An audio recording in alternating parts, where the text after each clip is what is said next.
Hello friends, Kalro School Halol presenting this video for standard 8 English medium subject English. Friends, today we are going to discuss about chapter number 1 from the book Honeydew, the best Christmas present in the world.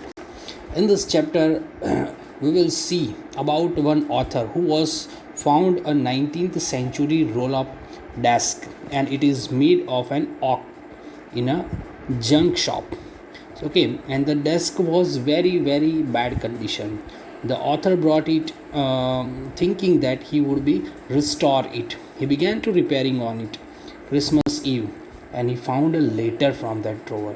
What is that letter about? What was the mystery behind that letter? Everything we will see in this lecture, in this lesson. Okay, so let's start our lesson.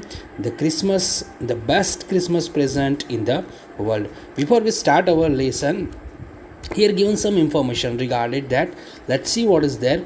There are some dates and periods of a time in the history. If you are talked about the history, there are many of the dates and time we can see in the history of the world that are so significant that everyone knows and remember them. If you are talked about the history, पूरे world की history की अगर हम बात करें तो बहुत सारी ऐसी इंफॉर्मेशन है जो यहाँ पे हमको याद रखनी पड़ती है. The story you will read mention one such date and event. ये जो स्टोरी हम आज पढ़ने जा रहे हैं, the story which we are going to read about, it is mentioned about the such a date and event, a war between the British and Germans in 1941 sorry 1914. So in this story, what is the main intention about that is another thing, but in this story we can read about one important thing, that is a letter. Okay, the letter is the based or a central characteristic of this lesson, and in that letter there was some date mentioned. So date is very important in any of that if you are read about the history. So in that letter there was a mention between the mention about the war between the British and German, which were fought in the year of 1940. Can you guess which war it was? क्या आप अंदाज़ा लगा सकते हो कि ये war किसके बारे में होगा? Do you know which event at the dates below refer to? ये जहाँ जहाँ पे डेट दी गई है उसके आंसर लास्ट पेज पे दिए गए. That we will discuss later. Okay, now we are going to start our lesson, the explanation of our lesson. Listen it very carefully. Okay, so let's start. I spotted in a jerk shop in a Bridport. Okay, तो writer was went that in a jerk shop. Jerk shop क्या होता है? एक कबाड़ी की दुकान होती है, that is called junk shop. तो जंक शॉप के अंदर जो ब्रीड पॉट वो एक प्लेस का नाम है जहाँ पे वो ब्रीड पॉट में वो रहते होंगे. तो वहाँ पे वो जाते हैं और वहाँ पे एक जर्क शॉप में, मतलब कबाड़ी की शॉप के अंदर वहाँ पे जाते हैं और वो क्या देखते हैं? और role top desk. Role top desk का मतलब क्या होता है कि एक गोल आकार वाला, गोल शेप वाला एक टेबल देखते हैं. The man said it was early 19th century.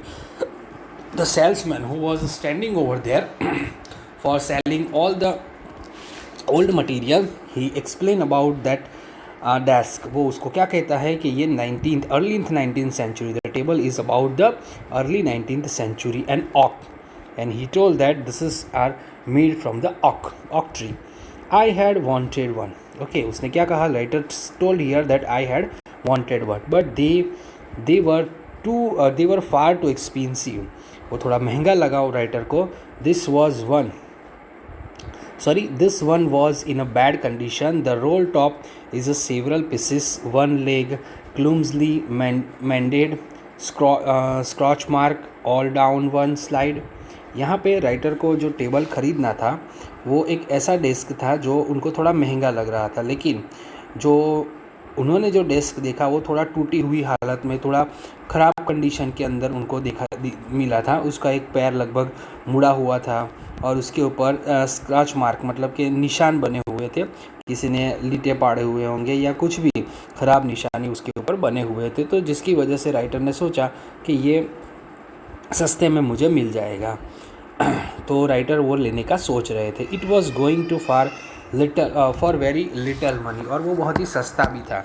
तो मतलब राइटर ने सोचा कि भाई इसकी थोड़ी बड़ी मरम्मत कर लूँगा। I thought I could restore it. Writer told here that उन्होंने क्या सोचा कि मैं उसको क्या कर लूँगा, रिस्टोर कर लूँगा। आई विल रिस्टोर दिस, मतलब मैं इसको रिस्टोर कर लूँगा।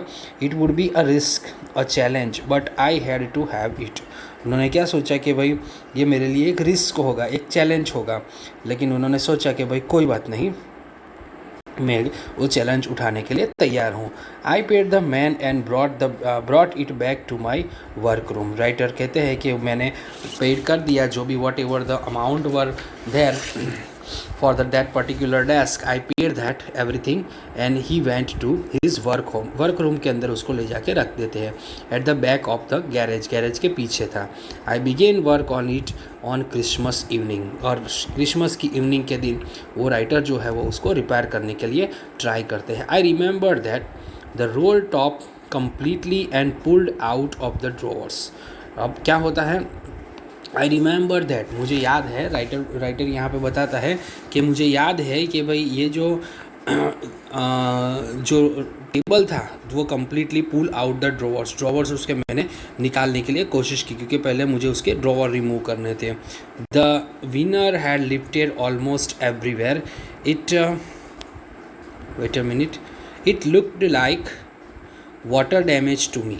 अब यहाँ पे राइटर क्या कहते हैं कि उनके लिए एक चुनौती थी कि भाई उसको रिपेयर करने के लिए, और उस गैरेज में जहाँ पे लेके गए थे वहाँ पे उन्होंने ऊपर क्या भाग को पूरी तरीके से हटा दिया, फिर बीच में जो उनके ड्रॉर थे उसको खींच के बाहर निकाल दिया, ऊपर जो चढ़ाई गई हुई पतली जो परत थी उसको हर जगह ऊपर से बाहर निकल के आई थी। तो राइटर यहाँ पे सोच रहे थे कि मुझे ऐसा लगता था कि कोई पानी की वजह से ये चीज़ हुआ होगा, बराबर। राइटर यहाँ पे क्या बोल रहे हैं, both the fire and water had clearly taken their toll this desk. Writer बोल रहे हैं कि पानी और शायद आग की वजह से ये नुकसान पहुँचा होगा। The last drawer was स्टक्ड fast. Writer ने जो लास्ट ड्रॉवर था तो वो उसको बहुत ज़ोर से खोलने के लिए, बाकी के जो ड्रॉवर थे वो आसानी से बाहर निकल गए, लेकिन लास्ट ड्रॉवर था वो निकल नहीं रहा था। आई ट्राइड, मतलब कि मैंने बहुत कोशिश की। I could ease to out gently. मैंने उसको बहुत पूरे ताकत से उसको निकालने की कोशिश की, मुट्ठी बंद कर दी और ज़ोर से उसको धक्का मारा था कि वो बाहर निकल जाए। In the end I used a brute force, बराबर। ब्रूट फोर्स मतलब मुक्का मार के उसको निकालने की कोशिश की।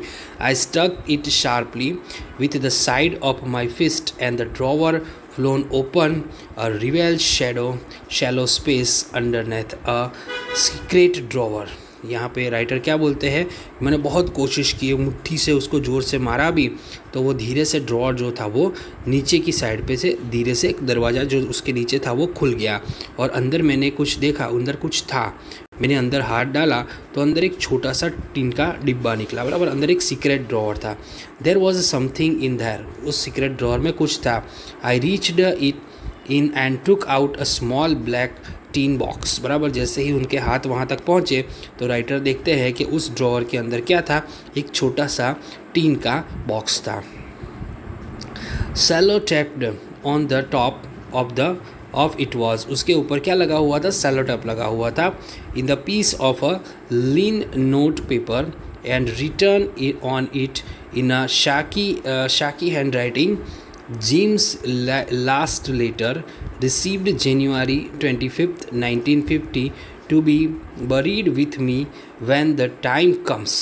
अब जैसे ही राइटर ने उसको ड्रॉवर को खोला, ड्रॉवर के अंदर उन्होंने हाथ डाला तो एक छोटा सा एक सीक्रेट ड्रॉवर था। जैसे सीक्रेट ड्रॉवर में ड्रॉवर राइटर हाथ डालते हैं तो वहाँ पे उनको एक छोटा सा ब्लैक कलर का टीन का डिब्बा मिलता है, और टीन के डिब्बे के ऊपर एक कागज़ का टुकड़ा जो सेलो टेप से चिपकाया हुआ था, और वो राइटर के हाथ में लगता है। राइटर थोड़े घबरा गए थे तो कांपते हुए हाथों से उसके ऊपर शायद किसी ने कुछ लिखा होगा। क्या लिखा था, जिम का लास्ट लेटर, मतलब जिम का ये आखिरी लेटर था। और ये कब लिखा गया था, it was return on 25th 1915 को ये लिखा गया था। और उसमें क्या लिखा था कि रियल टाइम आने पर इसको मेरे साथ क्या कर देना, बरीड कर देना, मतलब दफना देना, बराबर है। तो राइटर जो है वो इनको अजीब लगता है कि भाई ऐसा किसने क्या लिखा होगा, लेटर के अंदर क्या होगा, क्यों ये लिखा होगा। एक curiosity was created in the mind of the writer.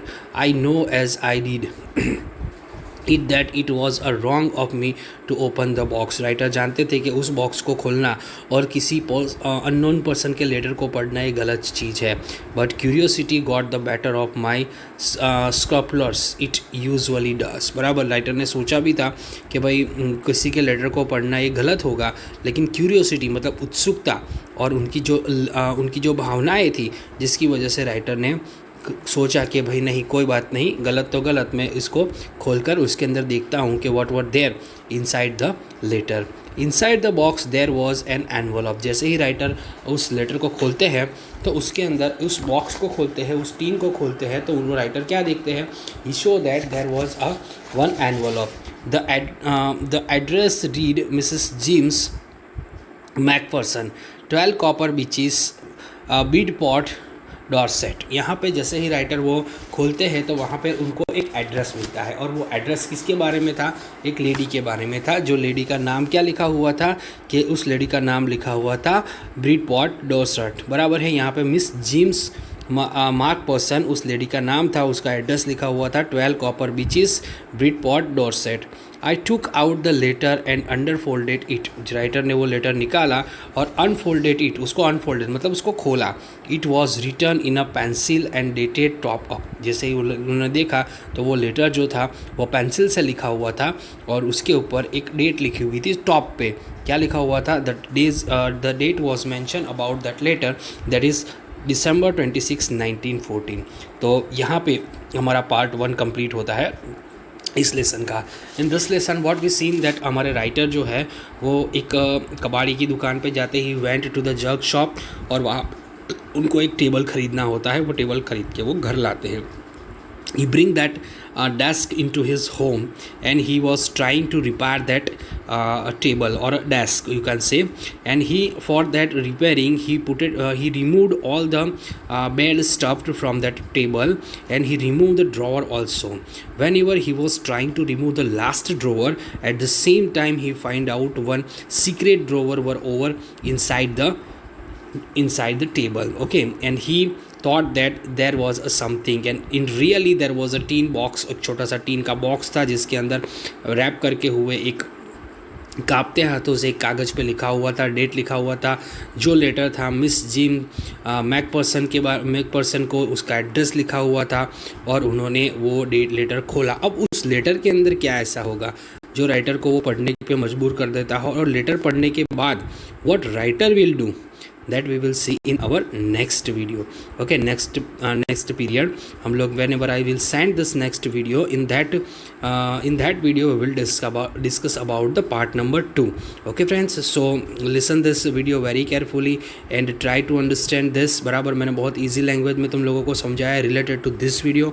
जितने भी question answers है that I will send you through the PDF that you have to write down in your notebook, okay।